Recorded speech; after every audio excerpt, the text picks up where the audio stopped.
अपना जीएसटी का वो तेरा लाइसेंस का है? लाइसेंस निकाल भाई यहाँ पे, और नहीं तो बंद कर भाई इसको। लाइसेंस दिखाएगा तब खुलेगा ये, ऐसे नहीं खुलेगा। तेरा एड्रेस यहाँ का है नहीं, तूने खोला कैसे यहाँ पे? किसके नाम पे आती होती है यार, ना प्रशासन सुने ना तुम सुन रहे। शर्म नहीं आ रही तुमको यहाँ पे ठेका चलाते हुए अवैध तरीके से? अरे हिंदू है, ये हिंदू है। अरे लाइसेंस का है इसका?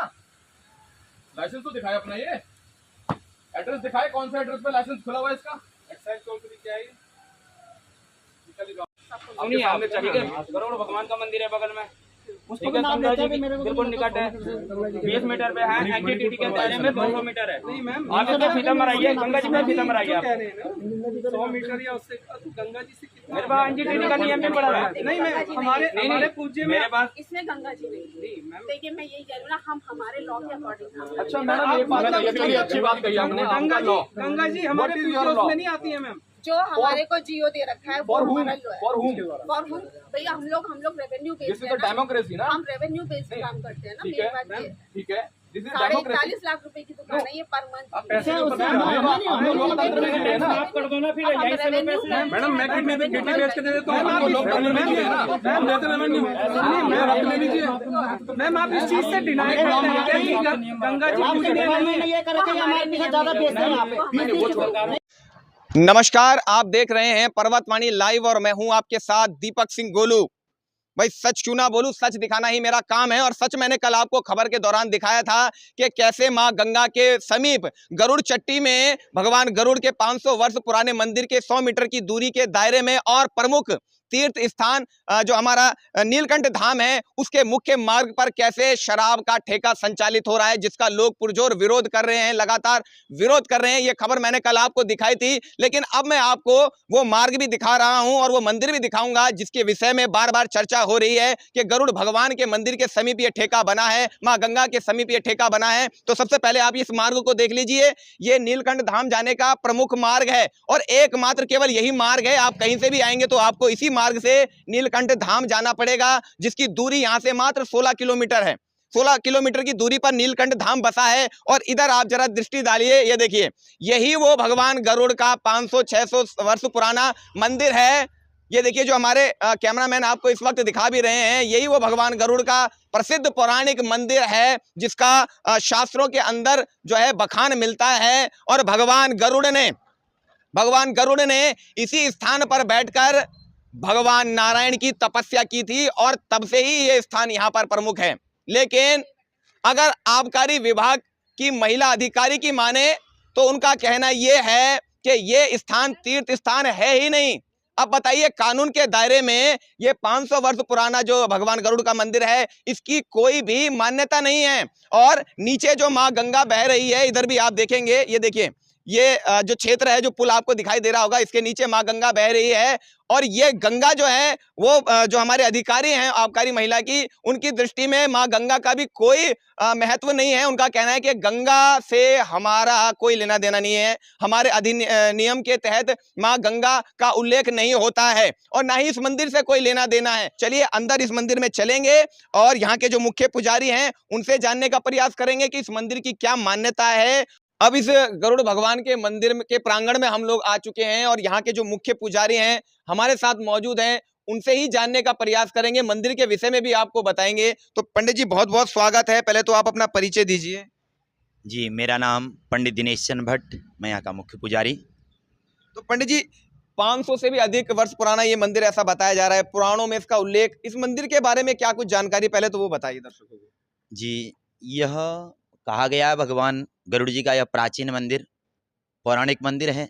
जब यहाँ से आगे कोई बढ़ता है तो कहा गया था कि आपके दर्शन से, आपके यहाँ से मार्गदर्शन से आगे बढ़ेंगे जो भक्त लोग, किसी का शरीर अगर शांत हो जाए रास्ते में, किसी को पत्थर लग जाए, कोई चट्टान के नीचे दब जाए, तो उसको एक तो क्या है, भवसागर में भटकना नहीं पड़ेगा, दूसरा उसको भगवान का शाश्वत धाम प्राप्त, मेरा धाम उसको प्राप्त हो जाएगा, उसको भवसागर में नहीं भटकना पड़ेगा।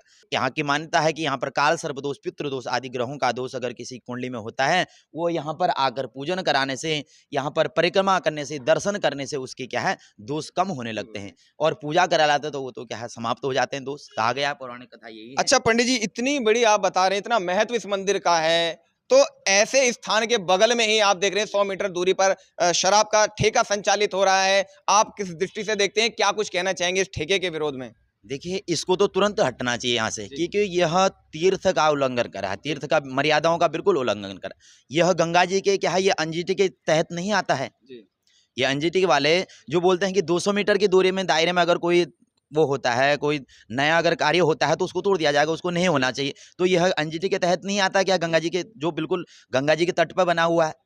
दूसरा ये, और दूसरा ये है नीलकंठ महादेव मार्ग पर बना हुआ है, और यहाँ गरुड़ चट्टी से तो ये 100 मीटर 50 मीटर की दूरी में भी नहीं है, और जिससे दर्शाया गया है 1 किलोमीटर 1.5 किलोमीटर की दूरी में, और यह तो यहाँ का है भी नहीं। वैसे भी ये गरुड़ चट्टी मोहन चट्टी रत्तापानी के नाम से यह ठेका है, तो इसको तो तुरंत हटना चाहिए। इसके लिए तो हमारा पूरा विरोध रहेगा, और आप जब भी बोले हम पूरा विरोध इसका जताएंगे। आबकारी विभाग की जो यहाँ पर महिला आई थी अधिकारी, वो तो कहती हैं कि हमारे जो कागज हैं उसमें ये क्षेत्र तीर्थ क्षेत्र है ही नहीं, और आप इतनी महिमा इस क्षेत्र की बता रहे हैं। देखो, जब कहा गया विनाश काले विपरीत, जब आदमी का विनाश आता है तो ऐसे ही वाणी बोलने लगता है। उनका विनाश आ रहा है तो ऐसी वाणी बोलेंगे ही बोलेंगे, हम तो यही बोलेंगे कि विनाश काले विपरीत। जब बुद्धि काम नहीं करती, जब बुद्धि अगर उसकी खराब हो जाती है, जब आदमी का विनाश आता है तो उसके जड़ जब क्या है, पेड़ की जड़ें जब काट दी जाती है ना तो पेड़ हिलने लगता है। तो ऐसे ही कि अब आदमी की जब बुद्धि खराब हो जाती है तो ये ऐसी स्थिति आती है, उसमें कोई वो नहीं है। चलिए हम तो यही देखिए, कहेंगे कि भगवान उनको सद्बुद्धि दे, अभी भी हम यही कहेंगे। देखिए पंडित जी ने कितना महत्व इस स्थान का बताया है कि ये पौराणिक स्थान है। काल सर्प दोष जो है यहाँ पर आकर मुक्त होता है। भगवान के जो पक्षीराज जो गरुड़ हैं, जो भगवान की सदैव नित्य सेवा में रहते हैं, उनका ये स्थान है। उन्होंने यहाँ पर भगवान की तपस्या भी की है, अब आप समझ सकते हैं। और जो ये बता रहे हैं कि जो चट्टी जो इसको कहते हैं गरुड़ चट्टी, वो इसीलिए कहते हैं यह प्रथम गरुड़ चट्टी है। उसके बाद आगे तमाम इन्होंने बताया कि और भी चट्टियां हैं, और स्थान ये वो है जहां से ये सब तीर्थ जो है प्रारंभ होते हैं। लेकिन शासन और प्रशासन की लेखनी में यह स्थान तीर्थ कहलाता ही नहीं है। उन्होंने 500 वर्ष पुराने मंदिर को तीर्थ कहने से नकार दिया है, मां गंगा को तीर्थ कहने से नकार दिया है। और ये जो मुख्य मार्ग में आपको दिखा रहा था कि ये जो मुख्य मार्ग है ये नीलकंठ धाम का मुख्य मार्ग है, उनकी दृष्टि में, शासन और प्रशासन की दृष्टि में ये सारी मान्यताएं है ही नहीं। वो इसे तीर्थ और धाम मानते ही नहीं है। उनका कहना है कि ये जो ठेका संचालित हो रहा है ये मानकों का उल्लंघन नहीं करता है। अब आप ही बताइए, क्या ये क्षेत्र तीर्थ क्षेत्र है या नहीं है? क्योंकि लाखों की संख्या में, आपको बता दूं कि लाखों की संख्या में प्रत्येक वर्ष जो है नीलकंठ धाम में शिव भक्त आते हैं, जिनकी आस्थाएं इस स्थान से जुड़ी हुई हैं, इस क्षेत्र से जुड़ी हुई हैं। लेकिन उसके बावजूद भी शासन और प्रशासन इस क्षेत्र को तीर्थ क्षेत्र नहीं मानता है। उत्तराखंड प्रदेश को लोग जानते हैं, वो इसीलिए जानते हैं, यदि उत्तराखंड का नाम है तो देवभूमि के लिए उत्तराखंड का नाम है। जब तब साधन योग के लिए लोग यहाँ पर आते हैं, लेकिन अभी उत्तराखंड की दुर्दशा हो चुकी है। अब लोग यहाँ साधना के लिए नहीं आ रहे हैं, बल्कि अय्याशी करने के लिए आ रहे हैं, शराब पीने के लिए आ रहे हैं, हुड़दंग मचाने के लिए आ रहे हैं। ये दुर्दशा हमारे उत्तराखंड प्रदेश की है। अभी आप लोग बने रहिए और देखते रहिए पर्वतवाणी लाइव। जय हिंद, जय उत्तराखंड।